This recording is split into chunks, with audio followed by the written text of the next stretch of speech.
Buenos días a todos, a todas. El día de hoy nos acompaña el licenciado Marcelo Ebrard, secretario de Economía, Luis Rosendo Gutiérrez, subsecretario de Comercio Exterior, y Jimena Escobedo, que es jefa de la Unidad de Estrategia y Organización de la Secretaría de Economía. El día de hoy vamos a tener un encuentro muy importante con empresarios de Estados Unidos y empresarios mexicanos, empresarias también, que es un diálogo, un panel empresarial que ha estado trabajando Marcelo desde hace ya varios meses y que es muy importante por el interés que tenemos de que se siga invirtiendo por parte de los empresarios, empresas de Estados Unidos en nuestro país, para avanzar en lo que se llama la relocalización de las empresas y el fortalecimiento del tratado comercial que tenemos. Entonces le voy a pedir a Marcelo que nos informe cómo va a ser este panel, este diálogo. A las 12:30 después vamos a tener otra conferencia en donde se va a informar del resultado de este diálogo y es pues un evento muy, muy importante. Adelante, Marcelo.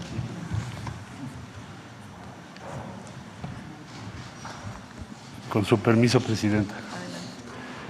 Si me prestan un micrófono.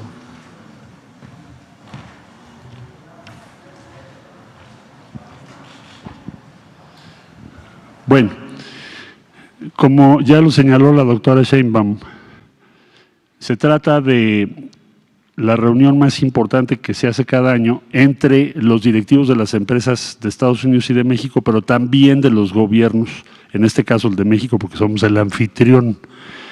Esto va a tener lugar a lo largo de la mañana, empezamos a las 9 de la mañana y concluirá aproximadamente a las 12, 12:15 en conferencia de prensa para dar a conocer pues los resultados del diálogo que se llevó a cabo y los anuncios de inversión más relevantes que el día de hoy vamos a conocer, que demuestran que somos la región que tiene en este momento más éxito a nivel global. Solo tener presentes México y Estados Unidos conforman una de las regiones más prósperas del mundo. Es muy difícil que encuentren ustedes hoy en el mundo una región que tenga el nivel de intercambio que tenemos México y Estados Unidos y Canadá. Somos los principales socios comerciales el uno del otro. Nosotros le vendemos muchísimo a Estados Unidos, pero también les compramos muchísimo. Somos el principal destino ambos de exportaciones. El tratado, como ya lo dije, es uno de los más modernos, más actualizados del mundo. Nuestra región fronteriza probablemente es la más dinámica en comercio y movilidad también en todo el mundo. En promedio, de que empezamos ahorita, ya llevamos más o menos 1.5 millones de dólares por minuto. Eso es lo que significa nuestra relación con los Estados Unidos ahorita. Y tenemos mecanismos de diálogo y coordinación como este que integran nuestra agenda y nos permiten avanzar. Si me pones la siguiente, gracias. Ya dije que es uno de los principales destinos de exportación. Ahora, el comercio entre México y Estados Unidos sumó en el primer semestre de este año 415,000 millones de dólares. Esto es más, casi 4.8% comparado con el mismo periodo de 2023. Se está creciendo, crecer a un ritmo de 5% es un ritmo enorme. Entonces, si ustedes hacen ese comparativo, cada año vamos creciendo y esta vez casi 5%. Estados Unidos es el principal socio inversionista en México. Llevamos 13,800 millones de dólares al primer semestre, a corte del primer semestre del 24. Esto es más o menos para darnos una idea de quiénes son nuestros socios en Estados Unidos. Entonces, el socio número 1 es Texas, que esto luego hay que avisarle al gobernador Abbott, pero es el socio principal de México. El número 2 es California, y así sucesivamente Michigan, porque nos exportan granos y otras cosas. Entonces, esta es la geografía de cómo ha venido creciendo. Ven ustedes por aquí Arizona, que va a ser cada vez más grande porque aquí es donde se van a hacer los chips. Recordarán ustedes que se hizo una visita hace unos años para invitarnos a ese plan y nos ha instruido la presidenta Sheinbaum que crezca el comercio, la participación de México en todo lo que tiene que ver con microprocesadores y así va a ocurrir.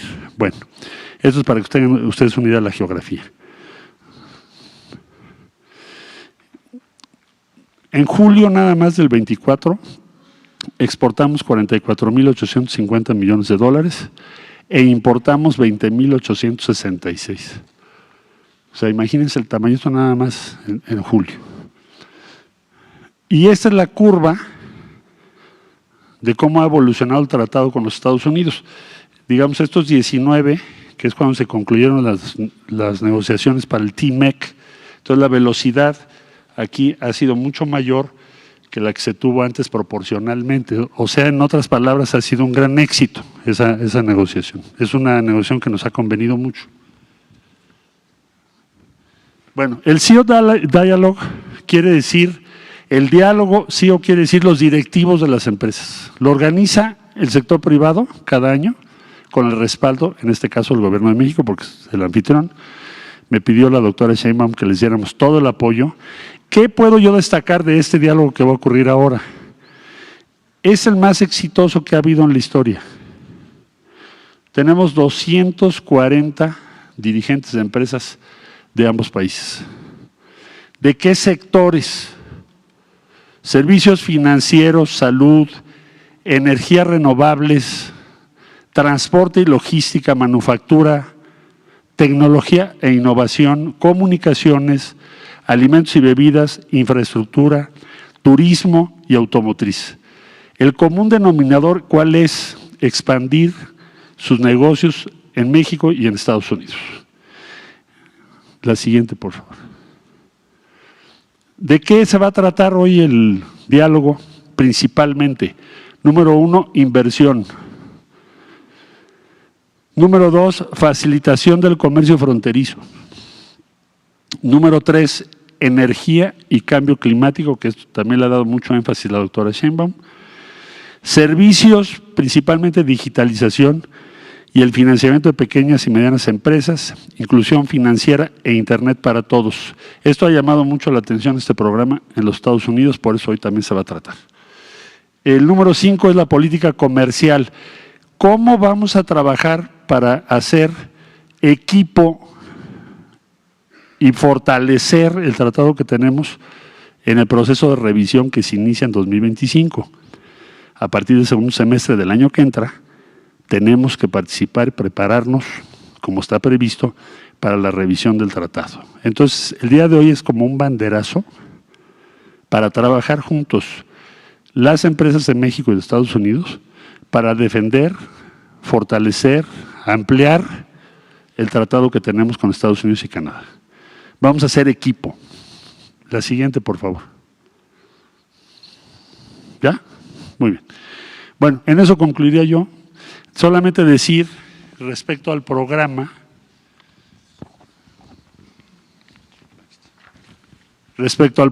que vamos a tener 2 etapas. Va a haber un diálogo de las 240 CEOs con la presidenta Sheinbaum. Es lo que les interesa sobremanera. Toman muy en cuenta que sea tan cerca del inicio del gobierno. Esto llamó mucho la atención, les importa y quiere decir que es prioritario. Y es un diálogo que va a durar quizá unos 40-45 minutos, donde podrán externarle sus conclusiones directamente a la presidenta sobre estos temas. Y después de ese diálogo tendremos una reunión ya que le llamamos plenaria y finalmente la conferencia de prensa que ya les comenté. En síntesis, buenas noticias para México tendremos hoy: inversiones, respaldo, confianza, visión común hacia el futuro. Y tener 240 CEOs de empresas en México el día de hoy, pues para nosotros es muy buena noticia. ¿Sería cuánto, señora presidenta?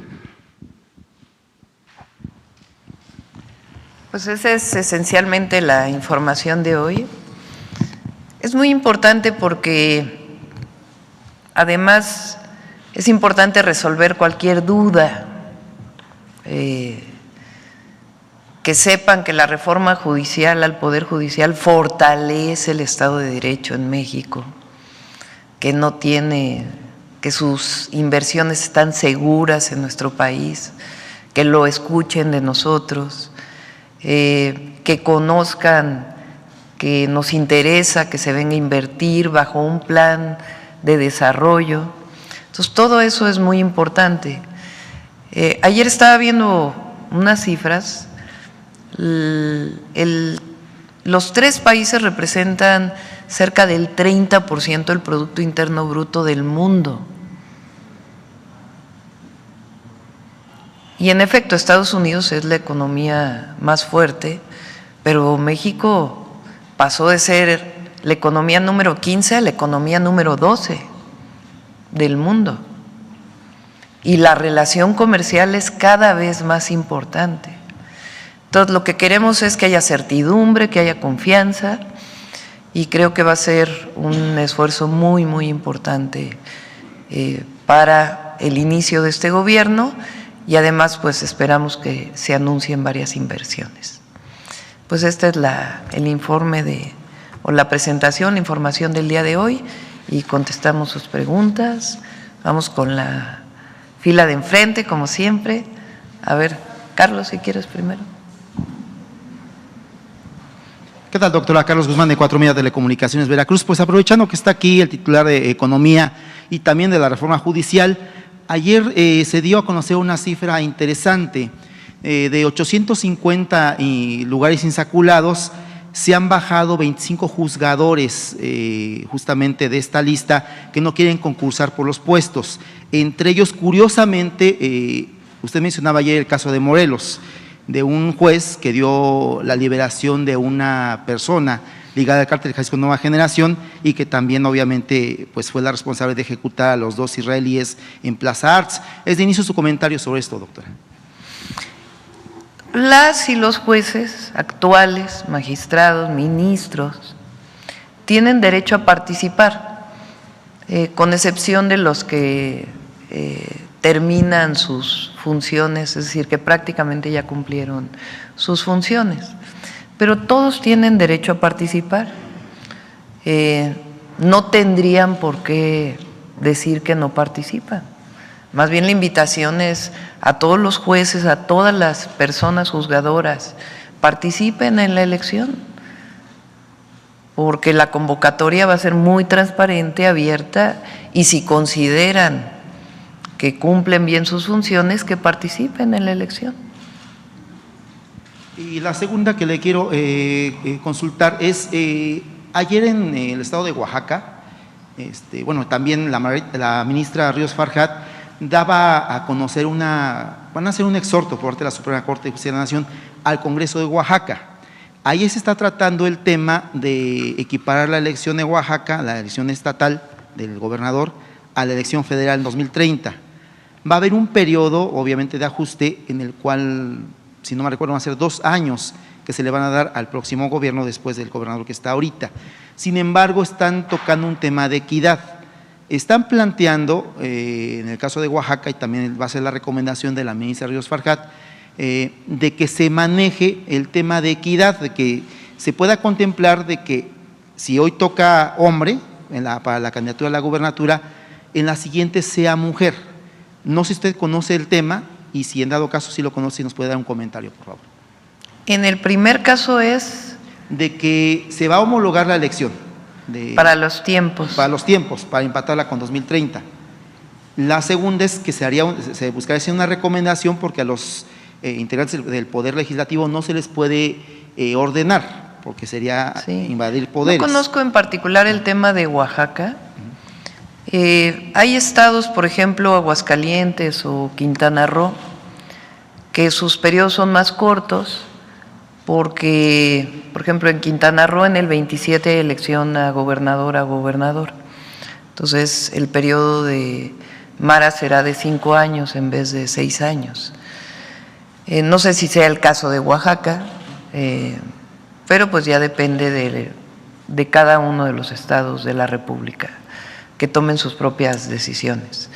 En el 2027 va a haber, si no me equivoco, 17 gubernaturas que van a entrar elecciones.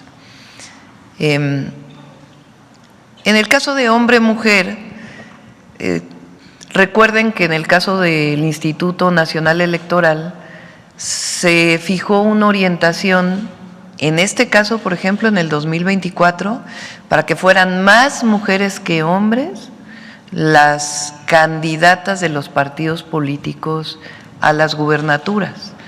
En este caso fueron 5 mujeres. Entonces, si lo quieren hacer en los estados, pues también es su atribución.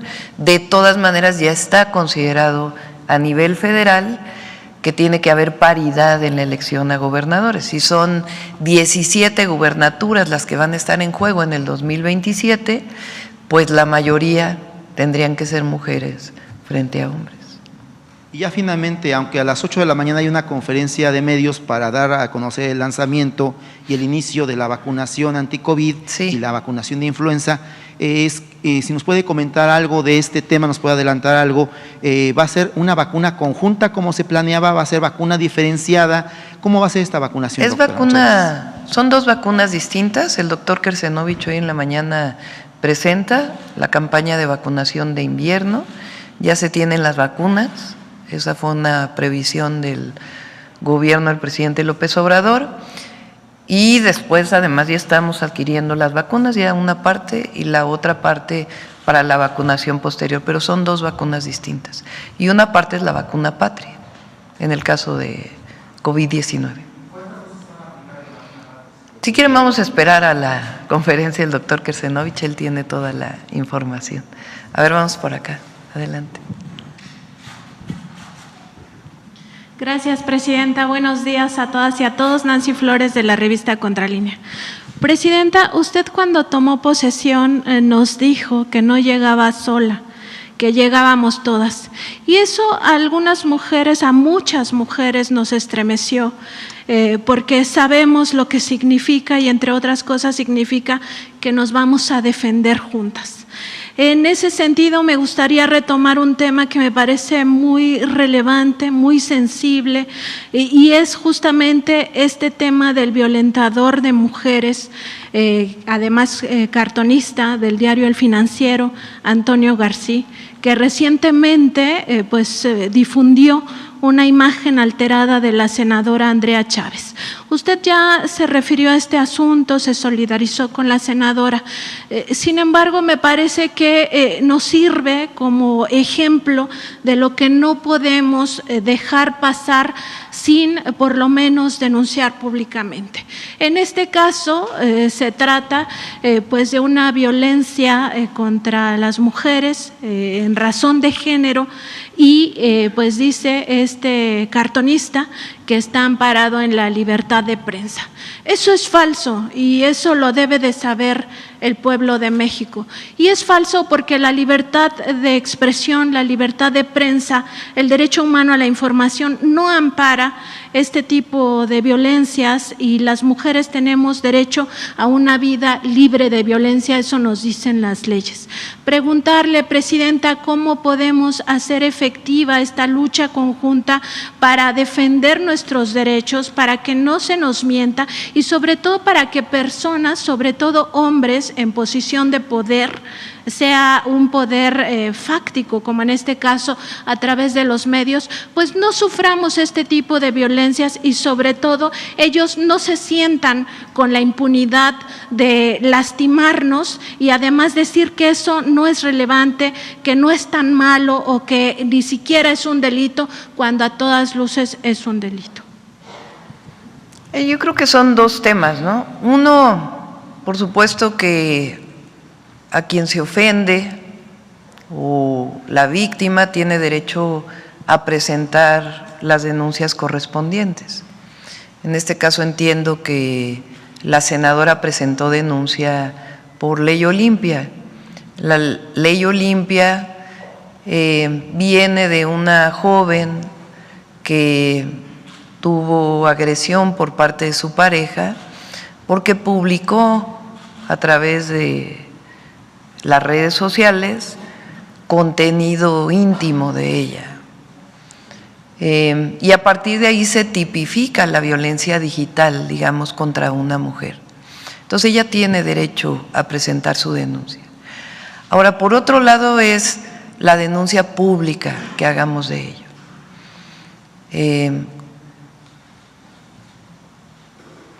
Es un llamado. No puede continuar en nuestro país un esquema de violencia por el solo hecho de ser mujer y además vinculando con un tema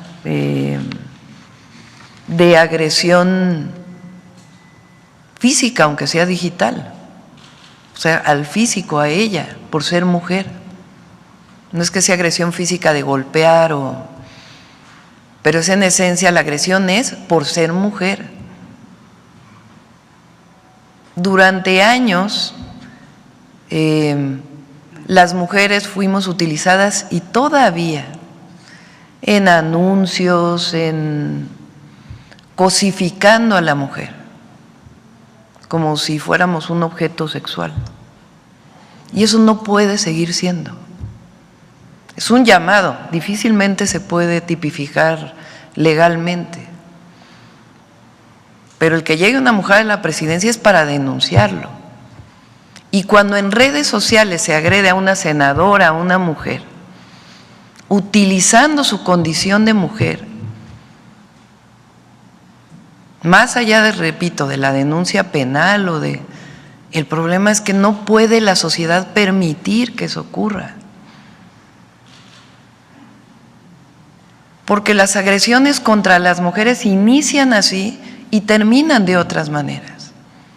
Entonces la igualdad, la no violencia tiene que ver con eso.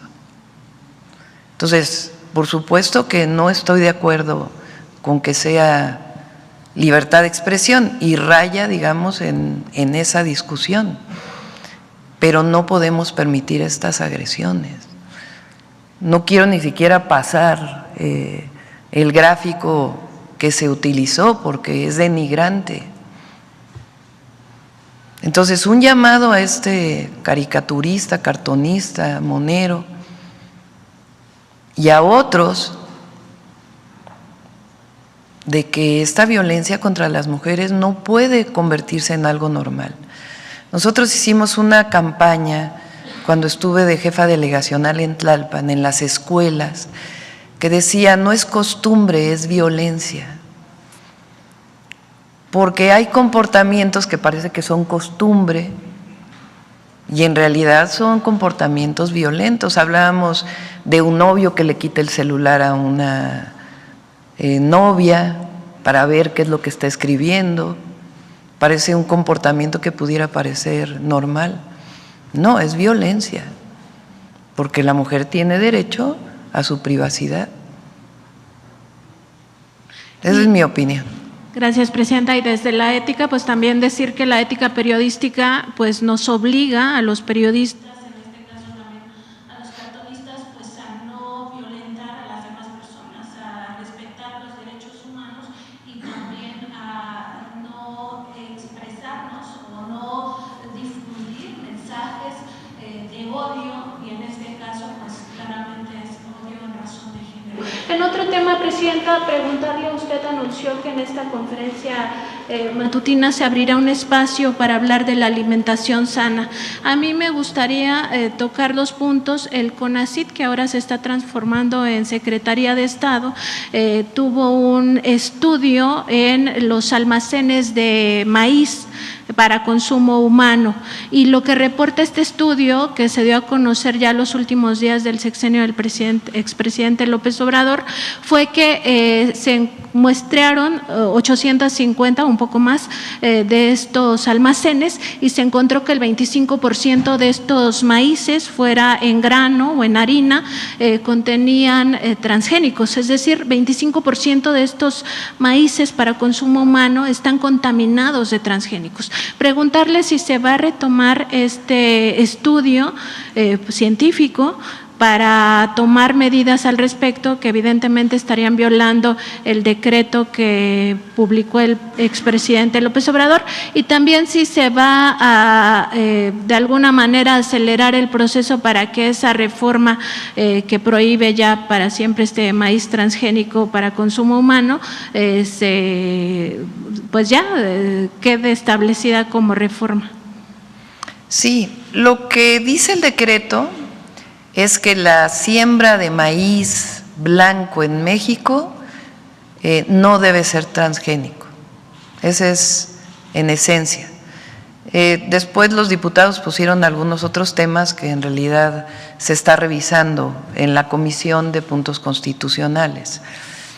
Eso se va a mantener y por supuesto los estudios. ¿Por qué es importante? Tiene dos elementos centrales y es importante también por el tema comercial, porque se importa maíz amarillo, principalmente para consumo animal. Entonces, la restricción es para el maíz blanco que se siembra en nuestro país. ¿Por qué queremos que eso ocurra? Uno, por razones de salud, que hay sus investigaciones y tiene que seguirse avanzando en esa investigación, pero también una parte fundamental, y ahí están de acuerdo todos los estudiosos de la ecología en México, independientemente de su posición, desde el doctor Sarucán hasta otros investigadores, es que nosotros tenemos que conservar nuestra biodiversidad. El maíz es una planta que el maíz no es silvestre. El maíz fue modificado por las manos de los antiguos mexicanos, mesoamericanos. Y todas las variedades de maíz que hay en nuestro país, pues es una riqueza biológica, cultural. Entonces, lo que estamos protegiendo también es la biodiversidad en México de esta planta maravillosa que es el maíz.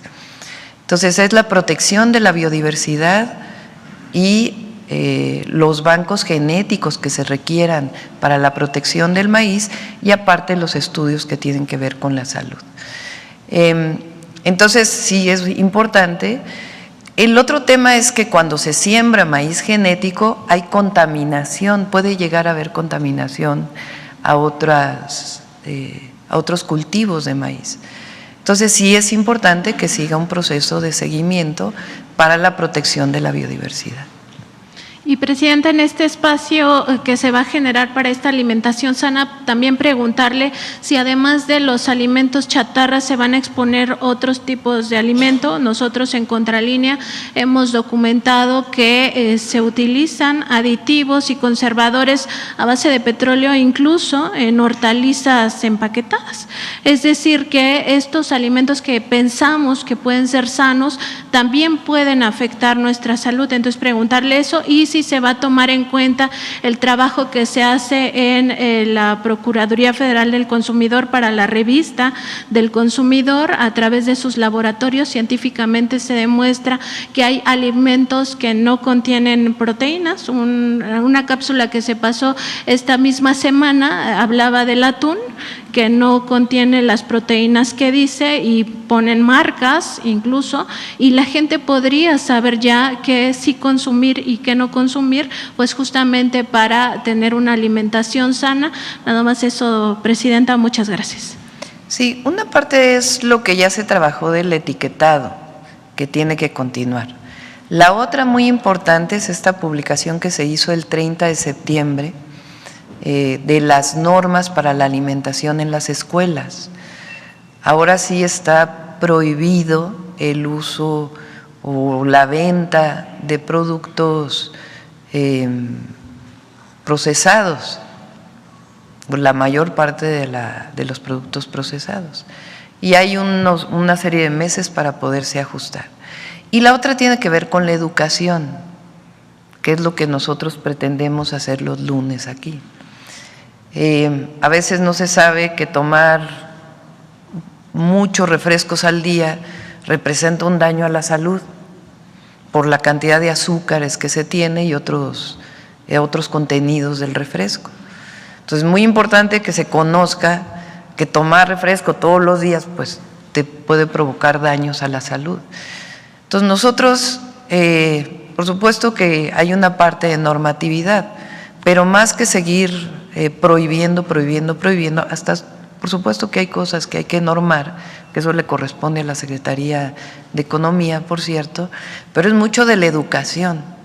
Recuerden, por ejemplo, en México, aunque hubo países que durante la pandemia a quien no traía cubrebocas se le multó.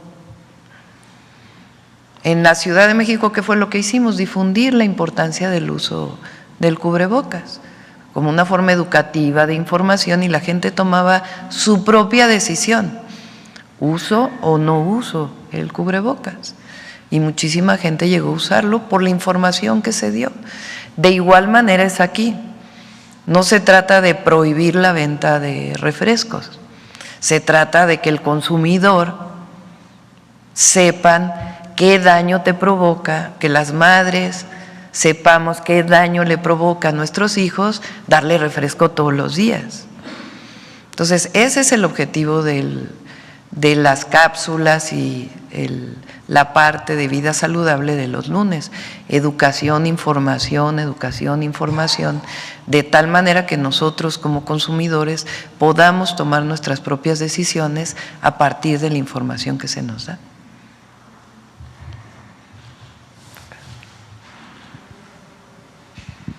Buenos días, Presidenta. Fabiola Sánchez, de la Agencia Internacional AP. Muchas gracias por la oportunidad. Presidenta, quería comenzar por consultarle sobre los eventos ocurridos el viernes y el sábado en Nuevo Laredo, donde fallecieron una enfermera, una niña de 8 años y un joven. Los padres y los familiares y una ONG han denunciado que presuntamente estarían implicados elementos del Ejército y de la Guardia Nacional en esos hechos. Por favor, quisiera, si usted nos podía informar qué se ha avanzado, qué informaciones tiene usted que nos pueda dar sobre las investigaciones, si hay personas detenidas y si ciertamente hay elementos del Ejército y la Guardia Nacional implicados en esa situación. Al parecer fue un enfrentamiento entre delincuentes y los elementos de la Guardia y del Ejército y sucedió estos hechos. ¿Qué nos puede adelantar eso como primera consulta, por favor? Son dos casos, los dos en Nuevo Laredo, pero son dos episodios distintos. Un episodio en donde fallece un elemento del Ejército y también fallece una civil, una enfermera. Y sí tiene que ver con delincuentes que disparan a una camioneta del Ejército. En los dos casos se están haciendo las investigaciones por parte de la Fiscalía General de la República y el Ejército está dando toda la información. Ese es un caso. El otro caso es un caso similar, pero con la Guardia Nacional, en donde hay una agresión a la Guardia Nacional y la Guardia Nacional responde, y también ahí hay 2 civiles fallecidas, entre ellos una niña. En ambos casos, desde el primer momento fui informada por el general secretario y de parte de él de inmediato se presentaron todas las pruebas que se requieren y disposiciones que se requieren a la Fiscalía General de la República. Hay que decir algo muy importante: Nuevo Laredo es el lugar en donde más agresiones tiene, donde los grupos delincuenciales agreden más a las Fuerzas Armadas, tanto al Ejército como en su caso a la Guardia Nacional. En caso de que haya una actuación, una mala actuación de algún elemento del Ejército, de la Guardia o de algún oficial, serán sancionados, pero hay que esperar a las investigaciones y la cercanía que se requiere siempre con las víctimas. Por favor, si me permite una segunda pregunta. Ayer nuevamente la representante comercial de Estados Unidos, Catherine Tai, nuevamente vuelve a expresar preocupación por la reforma judicial, habla de la amplia reforma judicial. Bueno, esto lo hace en la antesala a este encuentro que tienen ustedes hoy. Por favor, ¿qué nos podría expresar, qué le van a expresar ustedes hoy, adelantar hoy a los empresarios, y qué le puede decir al gobierno de Estados Unidos, que sigue expresando preocupación por la reforma judicial? Ahora le doy la palabra al secretario de Economía, pero adelanto, lo que hemos estado planteando, no tienen por qué preocuparse.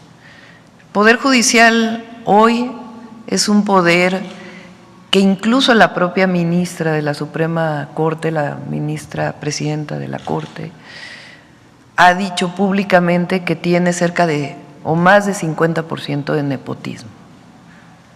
Se han demostrado en distintas ocasiones la corrupción que hay en el Poder Judicial. Lo que estamos es reformando al Poder Judicial para mejorar el Estado de Derecho. Eso es lo que está haciendo México. Ningún empresario estadounidense, ninguna empresa de cualquier otro país, ni mexicanos, tienen por qué temer a la reforma judicial. Al contrario, lo que vamos a hacer es sanear el Poder Judicial. Y no digo nosotros como Ejecutivo, sino el pueblo de México. Se va a sanear el Poder Judicial para fortalecer el Estado de Derecho. Marcelo. Con su permiso, Presidenta. Bueno, le diría yo lo siguiente. Estamos haciendo un esfuerzo de comunicación. Por eso el diálogo que hoy vamos a tener va a ser muy importante. Y lo haremos también por instrucciones de la presidenta Sheinbaum en nuestro ámbito de competencia. En este caso, pues es mi contraparte. Entonces lo haré con más razón o con más posibilidades de contacto diario a raíz de esta declaración, que no es una declaración hostil, sino más bien de decir, bueno, es un proceso tan complejo que nos gustaría entenderlo lo mejor posible. De hecho, casi ningún país ha hecho un proceso así. Bueno, primero, tomemos en cuenta que la reforma en cuestión, y ayer se los dije a los CEOs, hoy probablemente también vamos a conversar sobre esto. Primero, sobre la razón esencial que ya mencionó la presidenta, que es renovar el Poder Judicial, porque se han hecho reformas de otro tipo y han fracasado. La última, la de 94. 94 se suspendió a los ministros de la Corte, se redujo el número, etcétera, lo que ustedes ya conocen.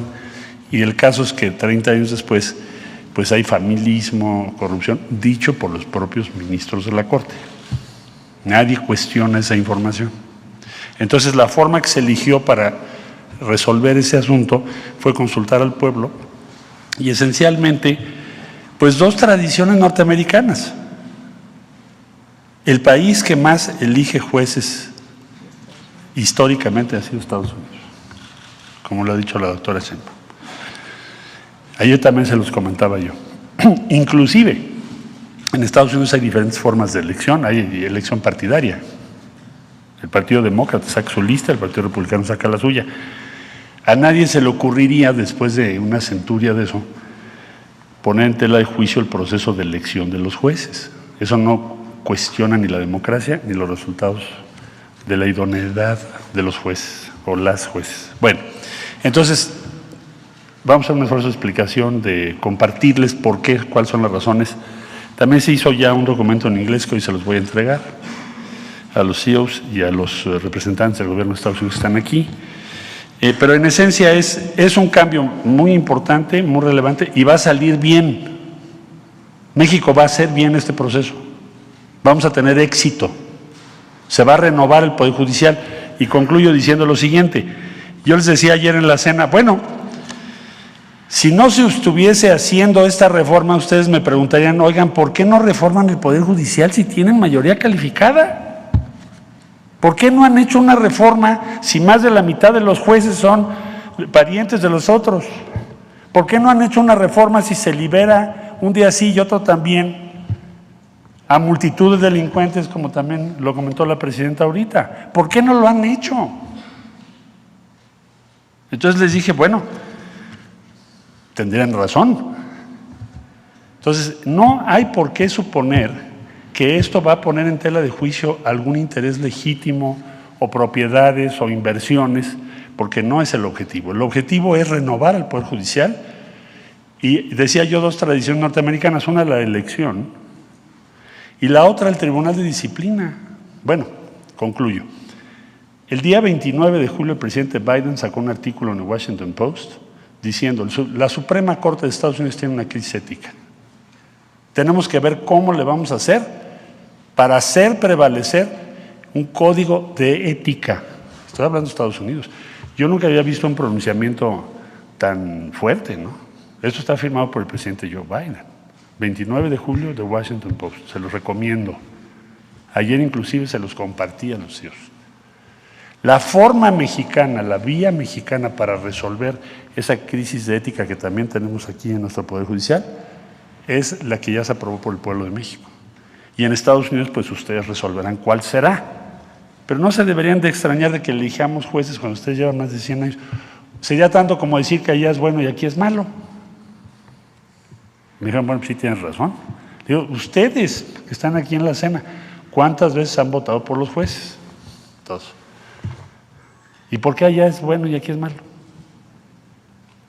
¿O por qué en Estados Unidos está bien que haya un tribunal disciplinario que te diga, oiga, señor juez, dice el presidente Biden en su artículo, que hay un problema ético que incluso menciona a algunos de los ministros por sus comportamientos y su conflicto de interés.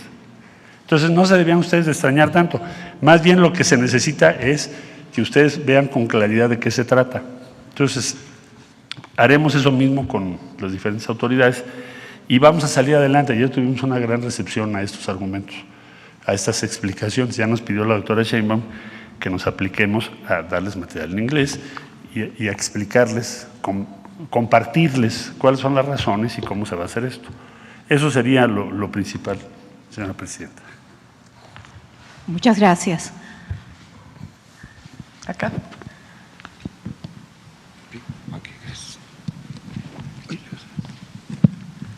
Gracias, presidenta. Estoy un poco nervioso porque no me había tocado en mucho tiempo. Juan Bautista, de Voces del Periodista. El día de ayer usted puso de ejemplo las inversiones que podrían realizarse, sobre todo en Cancún, a propósito de un crucero. Yo quisiera preguntarle, en esta reunión de alto nivel, si está considerada las áreas de vivienda, por ejemplo, que ayer también expuso de manera muy explícita, el tema del tren, sobre todo la parte hacia el norte del país, y en la parte también de la educación, si podría haber inversión en esos sectores con los inversionistas estadounidenses. Digamos que el sector de la vivienda es muy fuerte. En México hay muchísimos desarrolladores inmobiliarios. Ayer presentamos la propuesta del gobierno para construir vivienda a partir de las instituciones públicas, que son dos. Uno es el Infonavit, que es muy importante aclarar porque el que Infonavit vaya a tener una empresa constructora no quiere decir que ahora ya no van a poder construir los desarrolladores privados, nada que ver, porque además van a seguir habiendo créditos para el Infonavit. Este es adicional a lo que de por sí ya se hace. Entonces hay mucha oportunidad para el desarrollo de vivienda privada. Y la otra parte, esa sí es la Comisión Nacional de Vivienda. Ahí en particular es desarrollo de vivienda para personas de escasos recursos, con un esquema propio. Y la inversión privada en México para vivienda pues es muy importante y va a seguir. Lo que queremos es que haya acceso a la vivienda barata, digamos, que podamos acceder a una vivienda de $1 millón, que hoy es muy difícil en muchos lugares del país, o a una vivienda incluso de 700,000 pesos para personas de escasos recursos. Eso es lo que queremos, que se vea el acceso a la vivienda, el acceso a un techo como un derecho, no solamente como el propio desarrollo inmobiliario que existe en México y que debe seguir existiendo. En el caso de la educación es lo mismo. La educación particular pues está permitida y va a seguir, y qué bueno que exista. ¿Qué obligación tenemos como gobierno? Pues que todos tengamos acceso a la educación, desde la educación inicial hasta el posgrado. que las universidades públicas, que las escuelas públicas tengan suficientes espacios y sean de calidad y permitan que los jóvenes no salgan de la escuela, sino que permanezcan, y eso significa ver a la educación como un derecho. Y además está pues la educación particular, que es para aquellos que pueden pagar la educación particular. En el caso de la parte ferroviaria, si va a haber inversión ahí. La mayor parte de la inversión ferroviaria que vamos a hacer ahora es pública. Hoy está concesionada la carga, el transporte de carga de mercancías por tren. Esas concesiones se respetan. Incluso tiene la obligación Andrés Layuz, que es el responsable de la Agencia de Regulación Ferroviaria, que se amplíe, que haya todavía más transporte de carga por tren. ¿Por qué queremos que sea así? Porque es mucho más eficiente transportar mercancía por tren que por tractocamión. Entonces, en la medida que se fortalezca el transporte de carga por tren y además el transporte de pasajeros, pues es transporte mucho más eficiente, ayuda a disminuir emisiones y además genera desarrollo regional. Uno de los proyectos que tenemos, que vamos a presentar y que está desarrollando el secretario de Economía, es que así como el presidente López Obrador hizo 12 polos de bienestar en el sur-sureste, el objetivo es crear más polos de desarrollo en todo el país, con facilidades, con incentivos que permitan potenciar la producción nacional, tanto en términos del tratado como para el propio consumo en nuestro país, que produzcamos más de lo que consumimos. Entonces, es un proyecto muy ambicioso que lo está desarrollando Secretaría de Economía en conjunto con otras secretarías, y el tren y otras obras de infraestructura pues permiten que esto sea posible.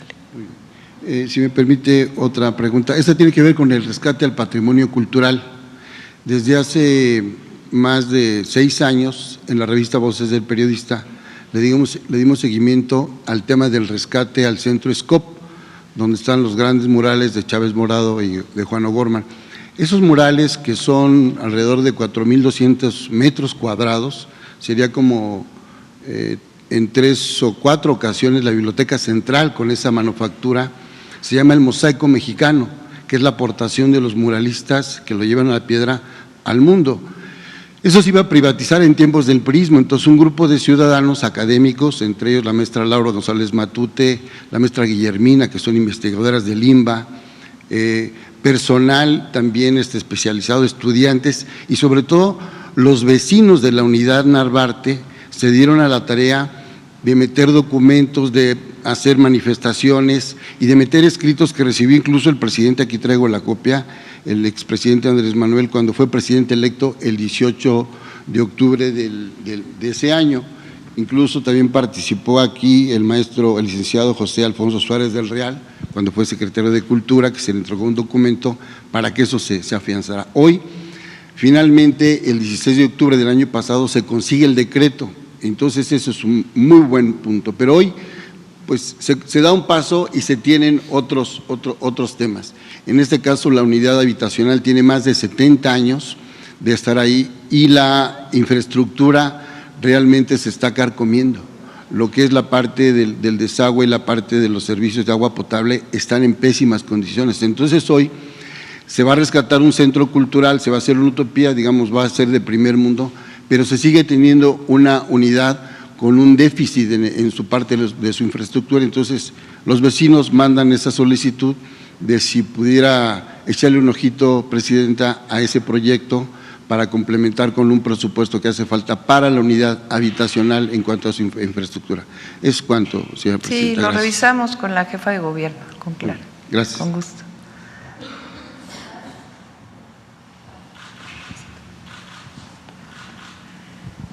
Gracias. Yusbel Rada, de Código Libre. Presidenta, en este tema de la reunión empresarial, ¿cuáles son los sectores a los que habrá de darle certeza al Gobierno de México? Sector energético, nearshoring, ¿pero qué parte? ¿Cuáles son las certezas? ¿Cómo responder a la parte jurídica? Es decir, ¿se necesita parte jurídica para las inversiones? ¿Cómo se harían? Son varios temas. Muy pronto ya vamos a presentar la Agencia de Transformación Digital que vamos a crear, o que ya está en la ley orgánica. Para quienes nos escuchan, el gobierno se rige su estructura por una ley, que se llama la ley orgánica. La ley orgánica, si queremos hacer cambios en las secretarías, pues tiene que modificarse. Para crear una nueva institución se puede hacer por decreto o por la ley orgánica. Es más fuerte la ley orgánica. Ahí se va a crear la Agencia de Transformación Digital. ¿Qué objetivo tiene esta agencia? Algo similar a lo que hicimos en la Ciudad de México cuando fui jefa de gobierno, que es disminuir trámites. Ese es uno de los grandes objetivos. Muchas veces un inversionista nacional o extranjero, una de las razones que plantea para no invertir en México es que tardan 2 años en hacer un trámite. Entonces, ¿qué queremos hacer? Disminuir el número de trámites, los tiempos de los trámites y concentrar trámites de tal manera que incluso los trámites municipales, estatales y federales puedan ser tratados a partir de ventanillas únicas. Entonces, esto va a ser muy importante, este anuncio se los vamos a hacer hoy. Y queremos trabajar, Secretaría de Economía, la Agencia de Transformación Digital, para que la ley de mejora regulatoria, que es un nombre muy rimbombante, en realidad se vuelva la ley de simplificación de trámites, para que sea muy claro cuál es el objetivo. Entonces, esta parte es muy importante para todas las inversiones públicas, porque también las públicas requieren muchísima tramitología, lo que el presidente le llamaba el elefante reumático. Entonces, vamos a hacer modificaciones para facilitar la inversión pública y la inversión privada con transparencia. Esa es una parte fundamental que tiene que ver con lo jurídico. La otra parte es que expliquemos, se entienda muy bien, que la reforma al Poder Judicial, la reforma energética, no van en contra de la inversión privada, sino al revés, inclusive fortalece el sector energético y, como ya lo explicó Marcelo, fortalece el Estado de Derecho. Entonces, esa es parte de la reunión de hoy y del diálogo permanente que tiene que haber para fortalecer las inversiones en México. Y también decir que las inversiones, lo que queremos es que no sean como en el periodo previo al 2018, donde lo que presumía México como su gran atractivo era la mano de obra barata. O sea, salían a presumir los presidentes del pasado, vengan a invertir a México porque aquí hay mano de obra barata, es decir, salarios bajos. Y nosotros no queremos que eso siga ocurriendo. Lo que queremos es que las inversiones no solo se traduzcan en un número que diga inversión extranjera directa, sino que se traduzcan en bienestar, en que las y los mexicanos vivamos mejor y que quien menos tiene tenga la posibilidad de tener una vida con todas las necesidades cubiertas. Y para eso también es la inversión privada, los programas sociales, ampliar la educación, el acceso a la salud y también la inversión privada que genere empleos con buenos salarios. Muy bien, muchas gracias. En otro tema, Presidenta, el exgobernador de Cuauhtémoc Blanco fue denunciado por intento de violación y han salido a relucir diferentes irregularidades en su gestión. ¿Qué opinión le merece en particular por el estado de Morelos? Pues que se hagan las investigaciones.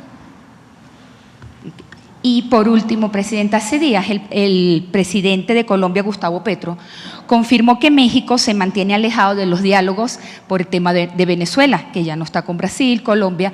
¿Cuál es su postura? ¿Esto es así? ¿Sí se separó? ¿Y cuál es la postura suya en cuanto al tema de Venezuela y que se haya separado? Gracias. Nosotros tenemos por la Constitución una definición muy clara de nuestra política exterior, que es la autodeterminación de los pueblos.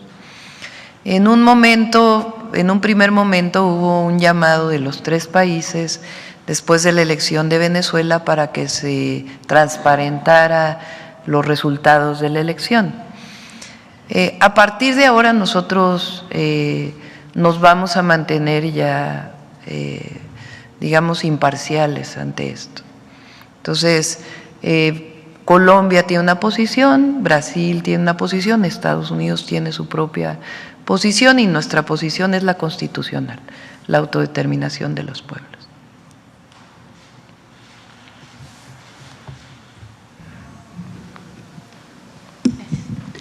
Buenos días a todos, a todas. Soy Olivia Vázquez de Infobae México. Doctora, una pregunta. Después de tanto posponerla, mañana se le dicta por fin la sentencia a Genaro García Luna. ¿Qué opinión le merece el hecho de que su defensa haya dicho que el exsecretario de Seguridad quiere vestir de civil en la audiencia de la sentencia y además que quiere hablar con los que estén presentes mañana? ¿Qué quiere qué, perdón? Genaro García Luna pidió mañana vestir de civil en la audiencia para ¿A vestir de civil? Y quiere además hablar con las ¿no? personas. Sí, vestir como civil, no con el uniforme. Ah, no como reo, sino como civil. Bueno, pues es su derecho, ¿no? O sea, lo que es claro son todas las pruebas que se presentaron.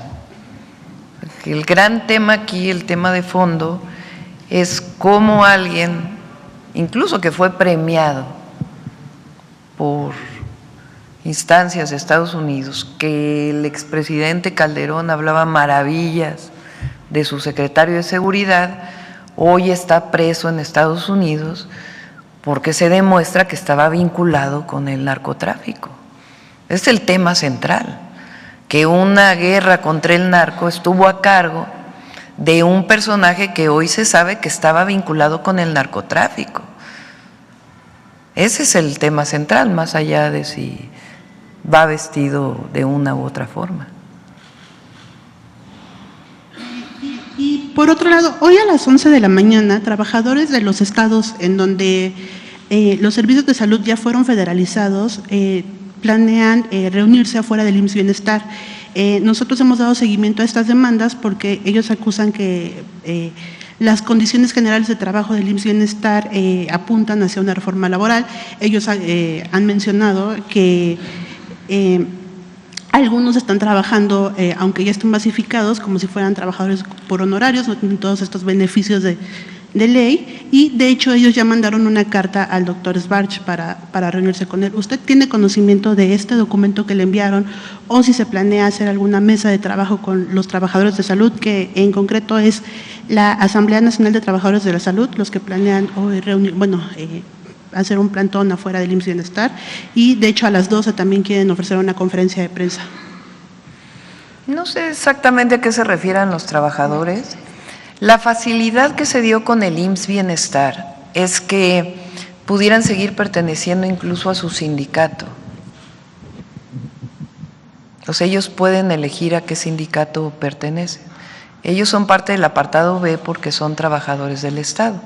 Fueron basificados y tienen la posibilidad de pertenecer a un sindicato. Entonces, habría que ver en particular a qué se refieren con estos planteamientos que están haciendo, y el diálogo pues siempre está abierto para poderlos escuchar. Pero, digamos, tuvo esa virtud la manera en que se hizo, en donde no tuvieron que renunciar a sus derechos sindicales, si es que estaban sindicalizados al pasar al IMSS Bienestar. Lo conozco porque así fue en la Ciudad de México. Fíjense, al pasar un médico especialista en la Ciudad de México, porque no había suficientes recursos en el presupuesto, estaba ganando en un contrato por honorarios 12,000 pesos mensuales. Al pasar al IMSS Bienestar, está ganando, además de que tiene su base, alrededor de 45,000 pesos mensuales. Y además se le reconoce que es un médico especialista, tiene su base, tiene sus derechos, tiene derecho pues a todo lo que tienen los trabajadores basificados y además a su sindicalización o a pertenecer a un sindicato. Entonces hay que ver en particular a qué se refiere. A ver, aquí adelante.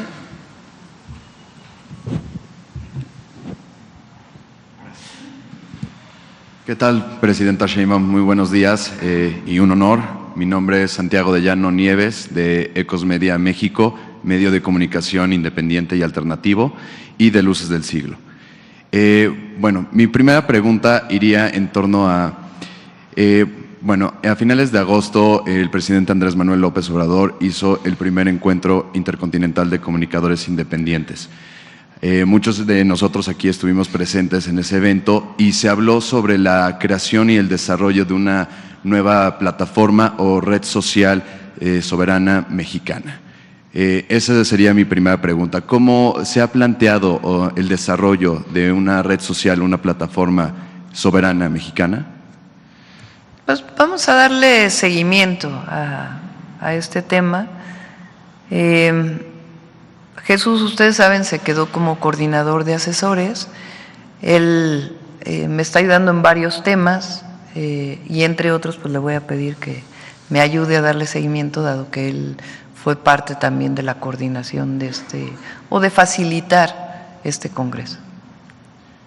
Y en segunda pregunta, para la próxima Secretaría de Ciencias, Humanidades, Tecnología e Innovación, ¿se promoverá el desarrollo de investigaciones para generar patentes mexicanas a través de esta Secretaría?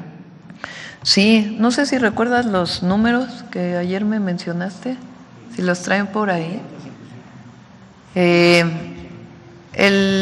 Instituto Nacional de Propiedad Intelectual, es así, ¿verdad? El INPI, está en la Secretaría de Economía y justamente ustedes saben que uno de los planteamientos de los 100 puntos de nuestro programa de gobierno es el desarrollo tecnológico nacional en distintas áreas. Entonces, es muy relevante estos datos. El INPI, el Instituto Mexicano de Propiedad Intelectual.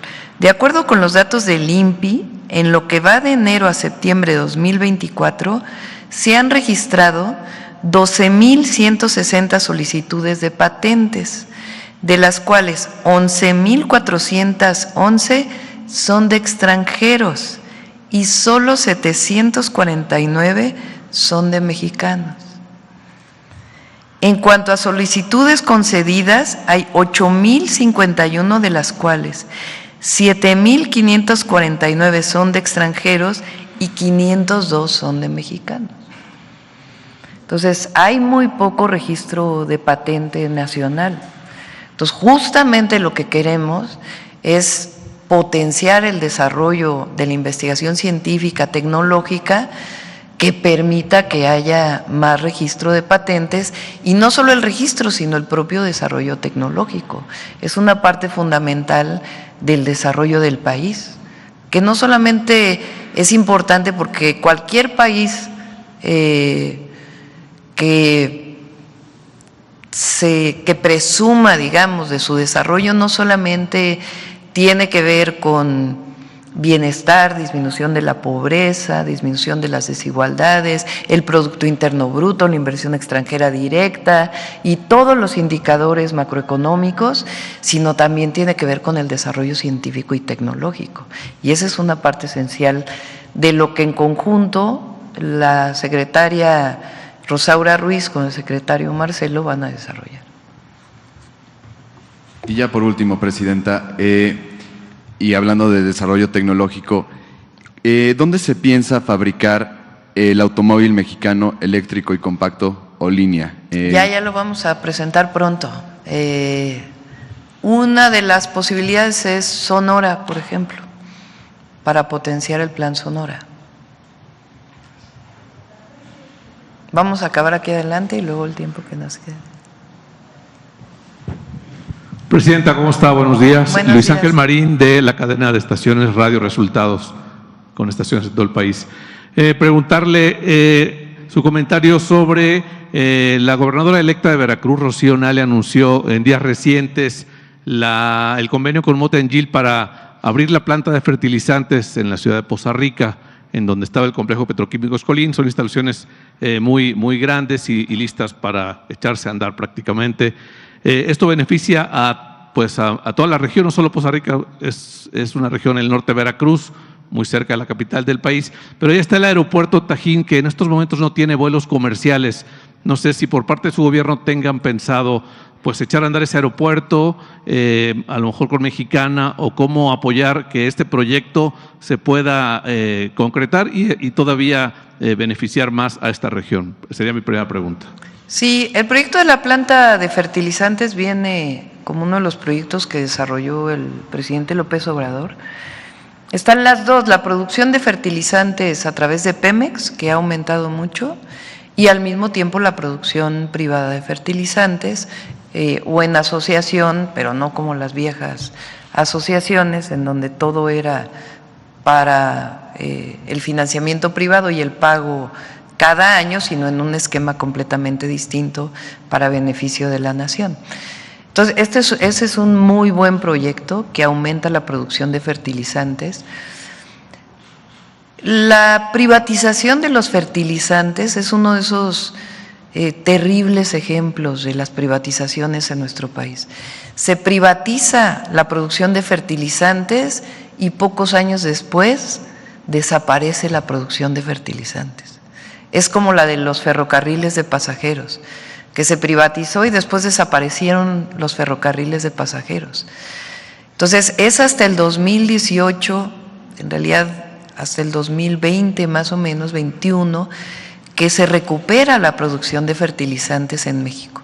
Y nosotros vamos a seguir potenciándolo, tanto de la petroquímica como la producción de fertilizantes. Entonces, un muy buen proyecto, qué bueno que Rocío aprovechó para anunciarlo. Y revisamos lo del aeropuerto, no lo tenemos ahora en el próximo año vamos a iniciar con el aeropuerto de Tamuín en la Huasteca Potosina. Este es un proyecto que lo quería hacer el presidente López Obrador, se retrasó porque no se tenía la propiedad de la tierra, se compró, ya se tiene y ahora pues nos va a tocar desarrollarlo para el desarrollo de esa zona riquísima en recursos naturales y turística de nuestro país y que hoy pues no tiene esa posibilidad. Y revisamos el del Tajín. Sí, el aeropuerto pues ya está ahí, solo no se usa, es lo que tiene. En otro tema, fíjese que el mes pasado una estudiante veracruzana de Papantla, precisamente, Ángela Olazarán, fue seleccionada entre más de 11,000 estudiantes con el Global Student Prize 2024. Ella es egresada del CONALEP, ahora estudia en la universidad, pero es mexicana, es mujer, egresada CONALEP. Su comentario sobre esto y si su gobierno, pues no sé, le haría algún reconocimiento o usted la saludaría. Sí, claro que sí. Me comentó hace unos días Paulina, la vamos a buscar y muchísimas felicidades.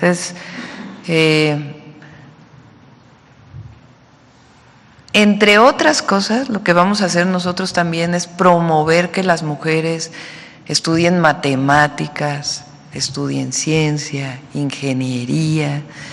Durante años se nos dijo que las mujeres no eran profesiones que nosotros pudiéramos tener o pudiéramos desarrollarnos, y el fortalecimiento de la mujer en la sociedad y en acabar con cualquier forma de discriminación, de prejuicios, tiene que ver justamente con impulsar que las mujeres participen en estas actividades, en estas profesiones. La astronauta mexicana pues es un gran ejemplo, y el que ella vaya por México dando pláticas, conferencias a las niñas, a los niños, pues imagínense cómo se le abre el panorama a una niña mexicana. Entonces lo mismo, pues felicitarla y la vamos a buscar. Mi última pregunta, Presidenta, con respecto al anuncio que se hizo ayer de la construcción del 1,000,000 de casas, la CEMIC ya manifestó algún tema, pero yo creo que esto ustedes tengan contemplado cómo pueda beneficiarse las regiones donde se van a hacer las casas en la derrama económica, no sé, en la compra de materiales o en la contratación de personal local. Con respecto a la empresa constructora que haría las casas por parte de su gobierno, no sé si tendrían subcontratación, no sé, de albañiles, electricistas, pintores, y la compra de los materiales en las regiones donde se construyan las casas para fomentar el desarrollo económico de los pequeños comerciantes, ¿no? Gracias, sería todo. Sí, gracias. La construcción es el sector de la economía que más empleos indirectos genera, o de los sectores de la economía que más empleos indirectos genera. y la construcción de vivienda todavía más. Se estima que en la construcción de vivienda son alrededor de 4 o 5 trabajadores por vivienda y el indirecto es el doble.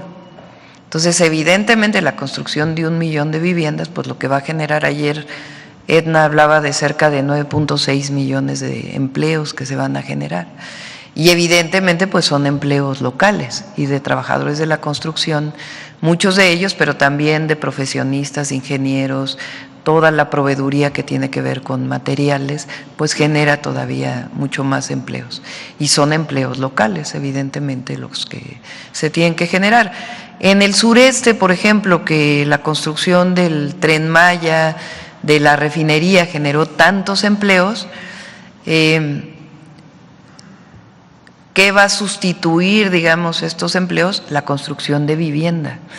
Va a permitir que el sureste siga creciendo en empleo porque estamos destinando pues casi el doble de las viviendas en el sur-sureste que en otras regiones del país. Ah, no, pero acá ya preguntaste el otro día, ¿verdad? Vamos a poner a alguien que no ha preguntado. ¿Quién no ha preguntado? A ver acá. Yo creo que 2 más y ya cerramos con la cápsula porque aquí va a ser el panel, la reunión, entonces tenemos que adecuar el espacio. ¿Qué tal, presidenta? ¿Sí se escucha? Sí. Hola, buenos días. Chayla Rosagel, corresponsal de Grupo Gili, el Imparcial de Sonora, La Crónica de Mexicali y Frontera de Tijuana.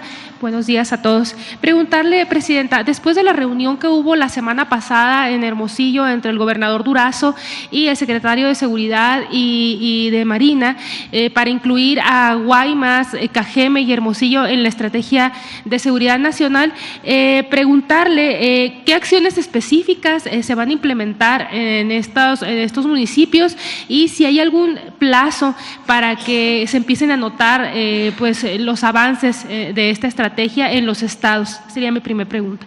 Sí, ayer hubo una detención muy importante por parte de la Marina y del gobierno del estado. Uno de los objetivos se llama cumplimentación. Hoy preguntaba por qué a los abogados del gabinete, porque se llama cumplimentación de órdenes de aprehensión y no complementación. Hay muchas órdenes de aprehensión que ya fueron emitidas por jueces que no se han cumplimentado. Entonces, una de las estrategias que hay es que justamente en los delitos de alto impacto se haga una estrategia para este proceso. Y esto ya está dando resultados en Sonora. Se trabaja con el Gabinete Federal, Secretaría de Seguridad Ciudadana, sea Marina o Sedena, quien tenga la responsabilidad en cada estado, obviamente la Guardia Nacional, Fiscalía General de la República, Fiscalía Estatal, Secretaría de Seguridad del Estado. Entonces, como lo planteé cuando presentamos la estrategia de seguridad, va a dar resultados. No es de la noche a la mañana, pero va a dar resultados la estrategia que estamos presentando. ¿En cuánto tiempo se verían esos resultados, principalmente ahí en Sonora, en esos municipios? Es difícil plantear los tiempos, pero que sepan los ciudadanos, los habitantes de Sonora, las y los sonorenses, que estamos trabajando permanentemente en coordinación con el gobernador y con la Fiscalía del Estado, que aunque tiene autonomía, no indica que eso no signifique coordinación, que es lo mismo de la Fiscalía General de la República. Gracias. Entonces es la atención a las causas, seguir con ese trabajo, pero al mismo tiempo disminuir la impunidad. Gracias, presidenta. En otro tema, usted comentó que uno de sus principales acciones que tomará en Baja California es poner orden a las concesiones de agua. Preguntarle que si tiene algunos… ¿Qué es lo que se ha encontrado en Baja California? ¿Qué problemas se ha encontrado? Algunos ejemplos. Y si este va a ser tema a tratar ahora que vaya a fin de mes a Baja California. No sé si ya tenga el día en que irá. Se está trabajando con los distritos de riego, ya hay mesa de trabajo en donde está la Secretaría de Agricultura y Desarrollo Rural y la Conagua. En los 90, en todo el periodo, en el inicio del periodo neoliberal, se cambió lo que era la Secretaría de Recursos Hidráulicos por la CONAGUA. Y la CONAGUA, durante un periodo muy grande, a lo que se dedicó es a dar concesiones. Ya lo vamos a presentar aquí en su momento de cómo se incrementa el número de concesiones. Y además se facilita que quien tiene esa concesión pueda transmitir los derechos de agua a otro privado, solamente avisando a la CONAGUA. Lo que queremos no es, digamos, decir esta es la nueva normatividad, sino trabajar conjuntamente para que se puedan encontrar soluciones y no haya conflictos. Estamos trabajando con industriales, con distritos de riego. Hay casos de distritos de riego, por ejemplo, que tienen una concesión para riego. Si no usan esa concesión, pueden vender el agua a un municipio. No se pagan derechos de agua por riego. Entonces, ¿cómo no se pagan derechos de agua por riego? Pero sí puedes vender a un municipio que tiene escasez de agua el agua que tú tienes concesionada. Entonces, son distorsiones que se han venido generando en todo este periodo, donde además hay varias bases de datos de concesiones de agua.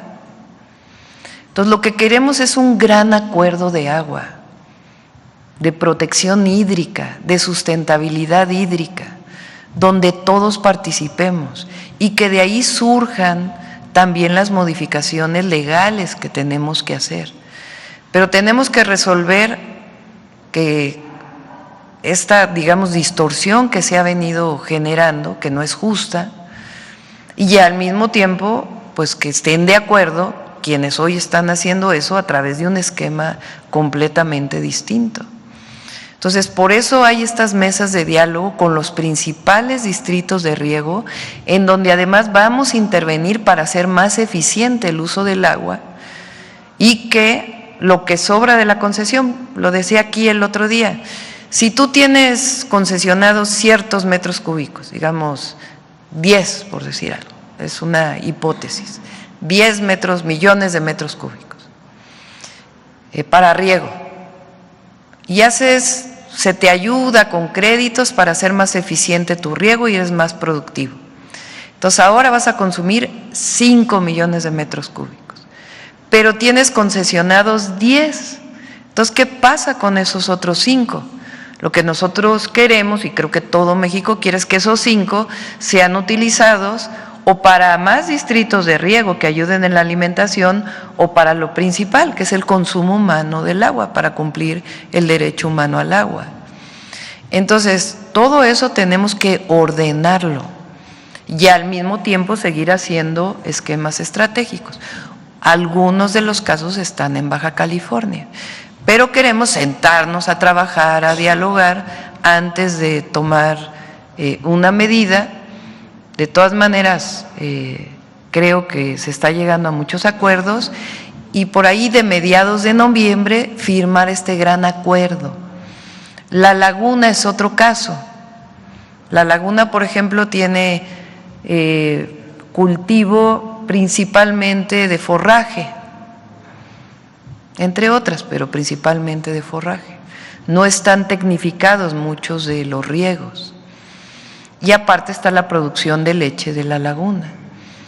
Entonces, ¿cómo podemos poner a todos de acuerdo en la laguna para que hagamos un programa eficiente del agua que nos permita que las poblaciones tengan acceso saludable al agua o al consumo humano saludable y al mismo tiempo pueda seguir las actividades productivas, incluso con mayor productividad? Ese es el trabajo fundamental que están haciendo hoy la CONAGUA con la Secretaría con la SADER, entre otras de los temas que tiene.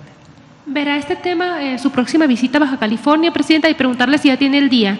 ¿Cuándo va a ir para allá? Sí, vamos a ir el próximo fin de semana, creo que el sábado, Voy el viernes a Baja California Sur, sábado a Baja California, y el domingo todavía no tenemos decidido. Estamos viendo si regresamos a Guerrero para darle continuidad a lo de Acapulco. Todavía no vamos a tratar el tema del agua. Estamos viendo los compromisos específicos. O sea, sí vamos a hacer un programa integral para resolver el tema del abasto de agua, particularmente para Tijuana, el uso más eficiente del agua en Valle de Guadalupe, varios proyectos que hay también de proyectos estratégicos. Entonces, todavía no queremos anunciarlos hasta que no tengamos claridad de cuáles son esos proyectos, que no nos vamos a demorar mucho. Y el avance de los proyectos que ya están, Otay 2, el viaducto y otros proyectos que hay en Baja California hoy, en particular en Tijuana. Gracias, presidente. Ya por último, presidenta, Punta Coloneta, hay una inversión privada y muy importante para el desarrollo del puerto. Gracias.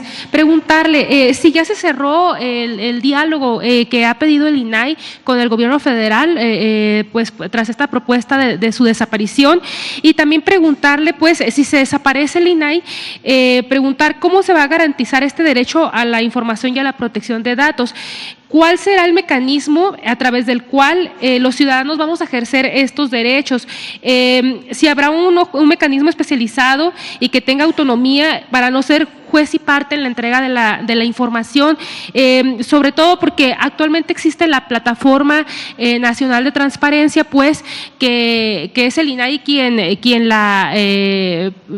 se encarga de ella. Entonces, al desaparecer el INAI, pues desaparecería esta plataforma. Entonces, preguntarle a través de qué mecanismo se va a realizar este ejercicio, las solicitudes de información, a través de cuál los sujetos obligados pues van a contestar pues las solicitudes como se hace ahora, ¿no? Basado en la Ley Nacional de Transparencia. ¿Cómo va a funcionar ahora, presidenta? Sería todo. Vamos a invitar a Raquel Buenrostro. La Secretaría de la Función Pública se transforma en Secretaría Anticorrupción y de Buen Gobierno. Y ella va a presentar cuáles son los mecanismos para todavía garantizar que, es decir, de todo el avance que hay, todavía hay un trecho por recorrer para erradicar cualquier forma de corrupción, desde una manera preventiva y también de sanciones. De eso va a estar encargada Raquel, y también de la transparencia. Entonces, el que desaparezca el INAI no quiere decir que va a desaparecer la transparencia en el gobierno, al contrario, vamos a ser mucho más estrictos en la transparencia, y eso lo va a llevar la Secretaría de Raquel Buenrostro. Vamos a cerrar aquí porque tenemos que adecuar el espacio para la reunión que vamos a tener, y cerramos con la cápsula de Humanismo Mexicano. El humanismo mexicano se conforma en colectividad a partir de nuestras raíces culturales y desde la sabiduría popular. Es pensamiento, pero fundamentalmente es acción transformadora y revolucionaria. Se conforma por una serie de principios políticos, económicos y sociales. Algunos de sus principios más importantes son: 1. Para alcanzar la prosperidad compartida, primero los pobres. 2. No puede haber gobierno rico con pueblo pobre. 3. Las y los gobernantes deben ser honrados y honestos. 4. La democracia es el gobierno del pueblo y para el pueblo. 5. Prohibido prohibir. La libertad es esencia de la democracia. 6. El desarrollo y el bienestar del pueblo solo pueden fortalecerse con el cuidado del medio ambiente y los recursos naturales. 7. Las mujeres tenemos derecho a la igualdad sustantiva. 8. México es un país soberano, independiente, libre y democrático. 9. La política se hace con amor, no con odio. 10. Condenamos el clasismo, el racismo, el machismo y cualquier forma de discriminación. El humanismo mexicano tiene un sentido muy profundo de fraternidad, equidad y justicia. Tiene como sustento la historia de México y refleja la construcción solidaria del país. Muchas gracias, ya no nos dio tiempo de la presentación adicional, pero vamos a seguir martes de Humanismo Mexicano y Memoria Histórica, miércoles de Detector de Mentiras, jueves de Mujeres en la Historia y viernes de Suave Patria. Y me dice Paulina que ya entrevistaron a Ángela para el programa de Suave Patria. Gracias a todos y a todas.